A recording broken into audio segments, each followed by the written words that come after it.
Joseph Rojas grew up in the housing projects of Victoria, Texas, where gunfire and sirens echoed through the neighborhood.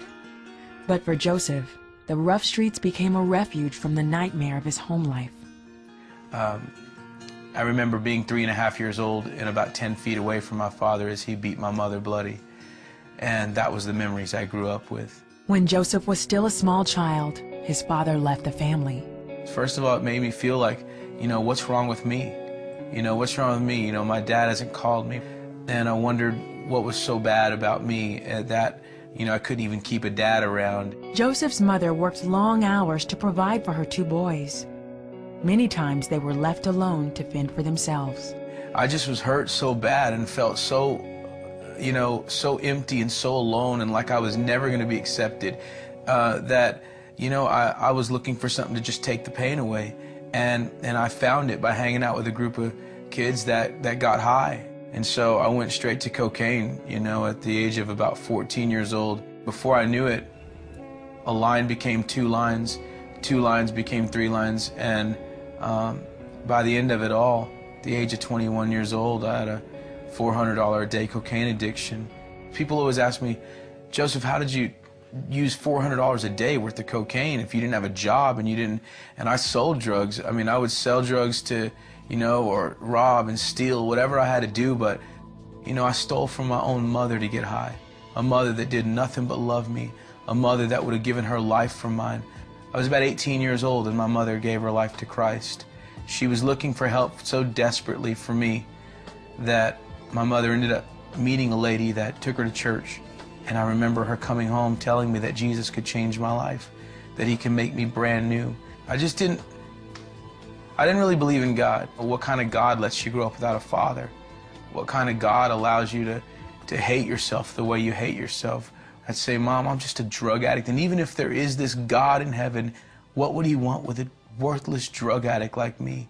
I'm a convicted felon. I've been in and out of jails and institutions since I was a kid. What would God want with me? My mother took her life savings to send me to a rehab in California. And 30 days later, I was high, and my mom's life savings was gone. And these are things that were almost unbearable. And so I decided to take my life. I was tired of hurting my mother. I was tired of breaking my mother's heart. I decided to take a lethal dose of cocaine to stop my heart. And I didn't want my mom to be the one to find me, and I had just made the decision I was done living. My mother walked in unexpectedly, and I overdosed on cocaine in front of my mother on her living room floor. And I remember my mom calling the paramedics and screaming out to God, and the paramedics came and they had me hooked up to all these wires and this machine, and they put me in the back of the ambulance, and it was in the back of the ambulance that I felt the power of God. It was in the back of the ambulance that I felt the very hand of God. I couldn't speak, but with my heart and my mind, I said, Jesus, if you'll still have me, if you would still have me as broken and empty as I am, just a worthless drug addict, then I will give my life to you tonight. And that was the first time in my life that I ever knew the love of a father. That was the first time in my life that I ever felt like I got picked. It was the first time in my life that I ever felt like a complete person. After becoming a Christian, it took Joseph nearly 2 years to break free from drug addiction. For some people, it's day by day, one day at a time. But for me, it was hour by hour. And so I pick myself back up and I say, I'm gonna go another hour. And then I go, and before I knew it, I got 2 days. And then I got a week, and before I knew it, I have a month. And then I have 2 months, and then you have a year.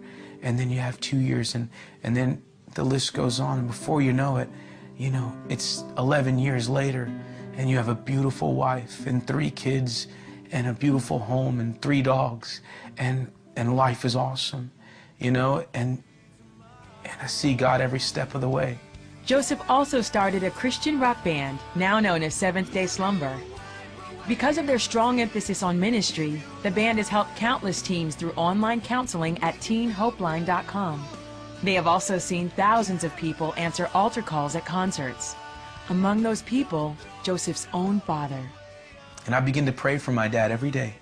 I begin to pray that God would move in his life, that God would let him know that he may have made a mistake, but he's not worthless. We played another concert, it was raining, and And I gave the altar call, and people, kids and adults, started coming to the altar in the rain. And I saw my dad in the crowd, and he gave his life to Christ that day.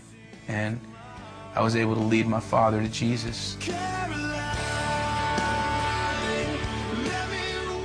Now my mom cries a lot still, but it's because I call her from the road telling her how many kids gave their life to Christ at our concert that night. And that's how awesome God is.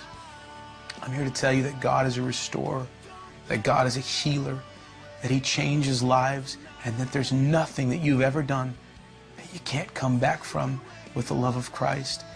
But I promise you one thing. I promise you with all of my heart that if you will give your life to Christ, if you will give Him everything, He will take you places that you never even imagined were possible. I promise you that.